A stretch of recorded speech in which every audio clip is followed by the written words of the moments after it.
Hello students, कैसे हैं आप सब। उम्मीद है आप सब कोई अच्छे होंगे। आज जो है क्लास 12 हिंदी का दूसरा चैप्टर लेकर के आए हैं। अगर आप क्लास 12 में हैं और तो आपके लिए ये वीडियो बहुत ही इम्पोर्टेंट रहेगा।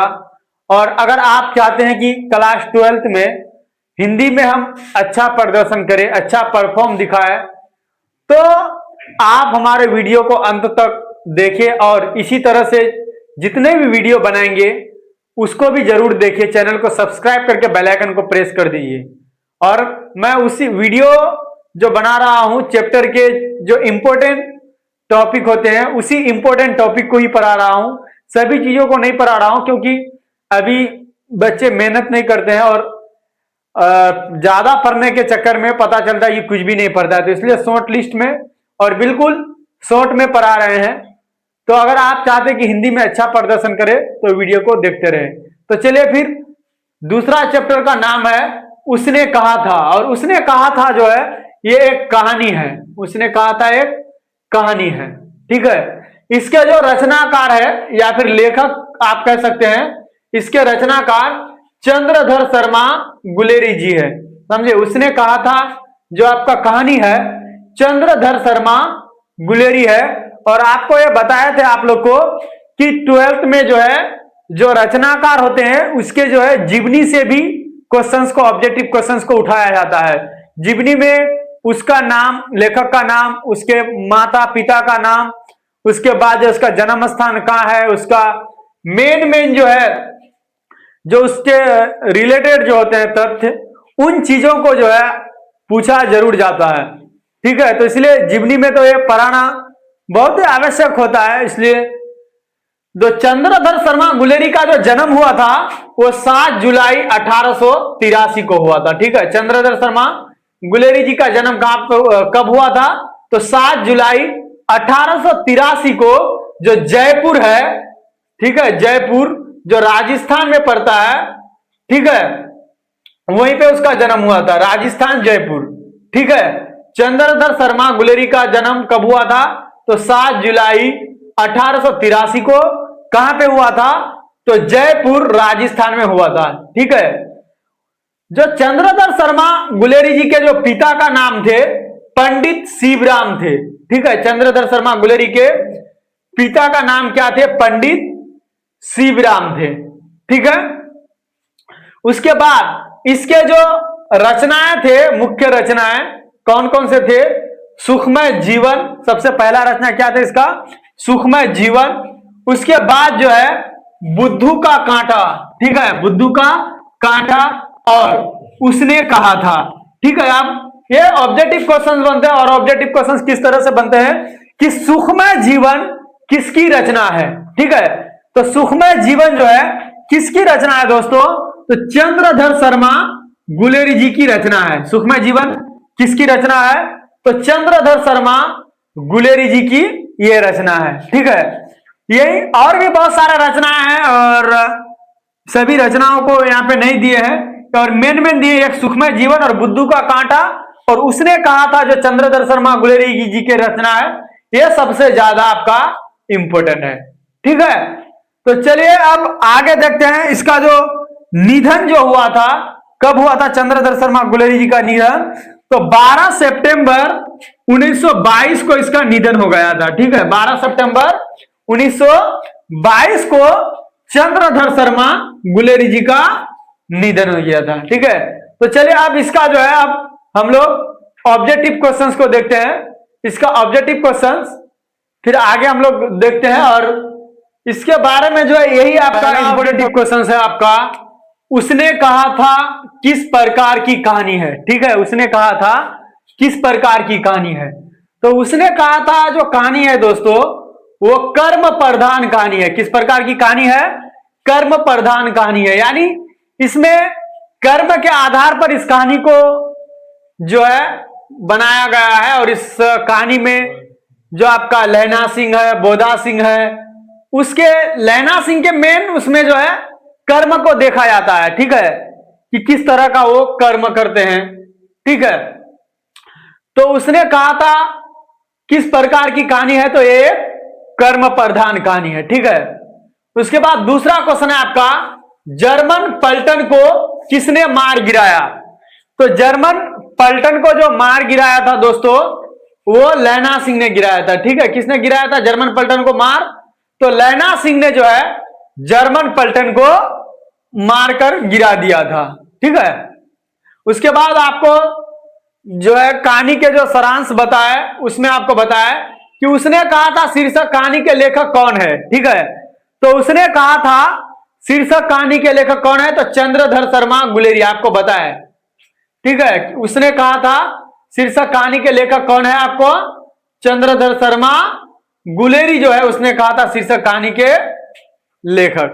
ठीक है, उसके बाद जो है चौथा नंबर का आपका जो क्वेश्चन है कि लैना सिंह कहां का रहने वाला था? ठीक है, तो लैना सिंह जो है राजस्थान जयपुर में मांझे नाम का एक गांव है, उसी गांव का वो एक रहने वाला था। जिस तरह से अभी हम लोग जो है अलग अलग जिले से रहते हैं, राज्य बिहार पर जाता है, बिहार पटना, और पटना में कोई गांव, तो उसी तरह से जो है लैना सिंह भी राजस्थान जो जयपुर में है, जयपुर जो है राजस्थान में है, वहीं पे जो एक मांझे नाम का गांव है, वहीं पे वो रहते थे। ठीक है, बोधा सिंह के पिता का नाम था, तो दोस्तों बोधा सिंह के जो पिता का नाम था वो क्या था? हजारा सिंह था। ठीक है, बोधा सिंह के पिता का नाम क्या था? हजारा सिंह था। ठीक, अगला क्वेश्चन है 6 नंबर का कि एक अकालिया सिख कितने के बराबर है? तो एक अकालिया जो सिख है दोस्तों, वो 1.25 लाख जो है उसके जो सैनिक है उसके बराबर होता है। ठीक है, 1.25 लाख सैनिक के बराबर होते हैं। एक अकालिया सिख जो होते हैं कितने के बराबर है? तो वो एक 1.25 लाख सिख के बराबर। ठीक, उसने कहा था कहानी में किस शहर का चित्रण है?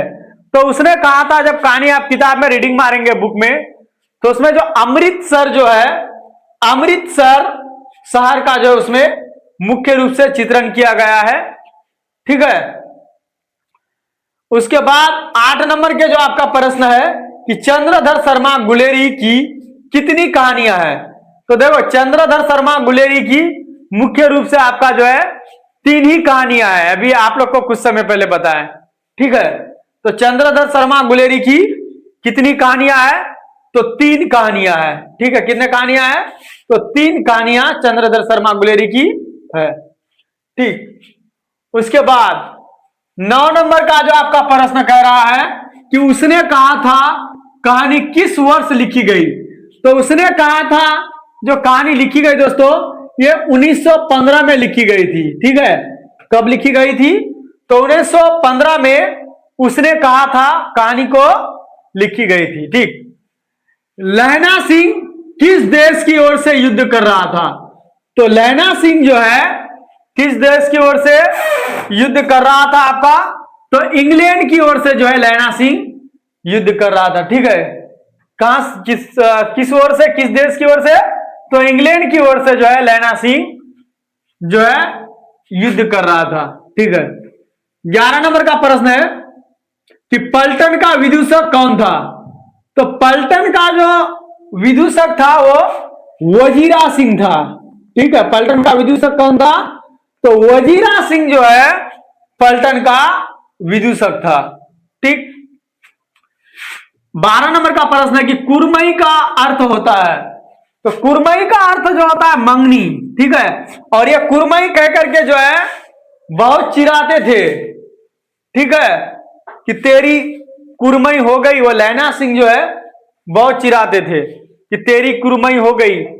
तो ये कुरमई जो है, कुरमई का अर्थ क्या होता है आपका? मंगनी होता है। ठीक है, उसने कहा था कहानी में किस युद्ध का उल्लेख है? तो उसने कहा था कहानी में जो है किस युद्ध का उल्लेख है? तो प्रथम विश्व युद्ध का उल्लेख है। ठीक है, किस युद्ध का उल्लेख है?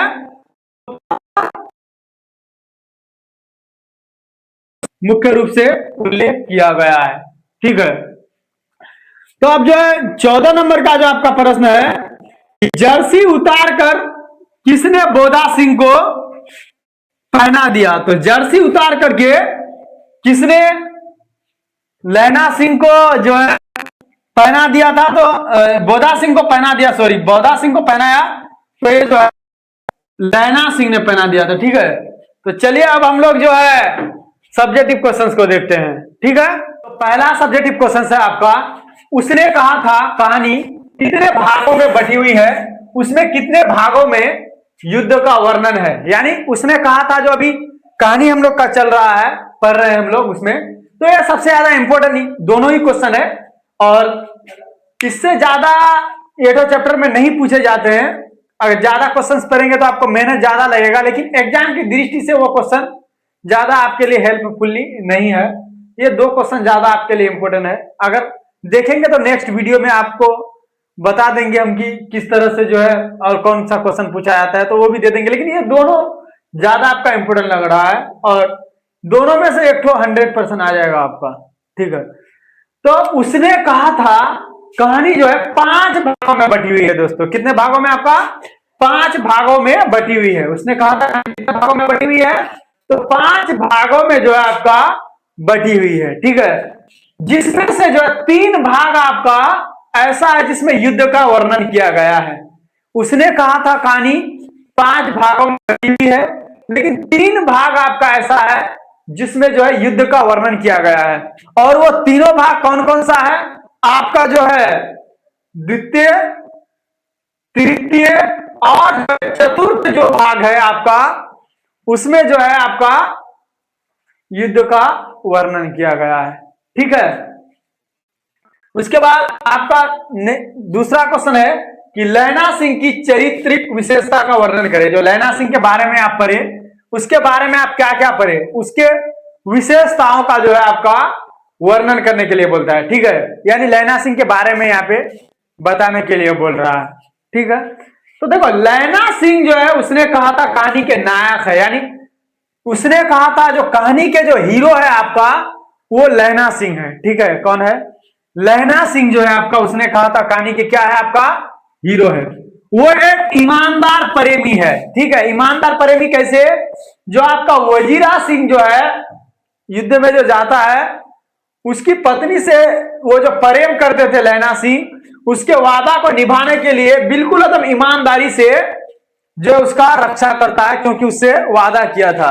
तो एक ईमानदार प्रेमी है, प्रेमी है लेकिन कैसा? ईमानदार। ऐसा प्रेमी नहीं अभी जो है धोखाबाज वाला प्रेमी चलता है, अभी फेकम फाक वाला प्रेमी जो है, प्रेमी ऐसा ऐसा निकल गया है अभी इस जमाने में, बिल्कुल हवा फायरिंग करता है, ये कर देंगे वो कर देंगे ऐसा कर देंगे, हवाई अड्डा उड़ा देंगे, ट्रेन का पटरी बिछा देंगे, प्रेम के लिए ऐसा ऐसा वादा करता है। लेकिन ये जो है बिल्कुल आसमानी वाला फायरिंग है, क्योंकि देखो दो वादा कभी नहीं पूरा होता है, एक इलेक्शन में दिया हुआ वादा और एक जो है प्रेम में दिया हुआ वादा। तो लेकिन लैना सिंह ऐसा नहीं था आपके जैसा, आप लोग के जैसा। वो लैना सिंह जो एक ईमानदार प्रेमी थे। ठीक है, अब देखो वो निर्भय कलेजा वाला सिपाही है। ठीक है, निर्भय, उसके अंदर कोई भय नहीं था, समझा तुम? बिल्कुल कलेजा जो उसका बहुत बड़ा था, बिल्कुल निर्भय होकर के जो है वो अपने कार्य को करते थे। ठीक है, वो चतुर सिपाही है। ठीक है, वो बहुत ही चालाक जो है सिपाही है लैना सिंह, समझे? सिपाही तो है लेकिन जो है बहुत ही चालाक सिपाही। हृदय से बिल्कुल जो है दया, कोई भी कुछ दुख को सुना देता था, बिल्कुल एकदम दया में वो जो बह जाते थे, ऐसे कैसे हुआ, ऐसे नहीं होना था, ये गलत हो गया, बिल्कुल जो एकदम दया से वो जो है भरा हुआ था। ठीक है, वचन को प्रेमवश निभाता हुआ अपने प्राणों की बलिदान कर देता है। जो वादा दे दिया था अपने पत्नी को, पत्नी नहीं प्रेमिका को, उसके लिए अपने जो अपना जो जान थे उसका जो है बलिदान कर देता है, बिल्कुल अपने प्राणों की वो जो है बलिदान कर देता है। मिलेगा आज ऐसा प्रेमी? ऐसा प्रेमी जो है मिलने वाला नहीं है। ठीक है, तो अभी ये दो क्वेश्चन आपका इंपोर्टेंट था। हाँ, और इसको आप देख लेंगे तो इस चैप्टर में कुछ और पढ़ने की जरूरत नहीं है। फिर मिलेंगे नेक्स्ट वीडियो में। चैनल को सब्सक्राइब करके बेल आइकन को प्रेस जरूर करें।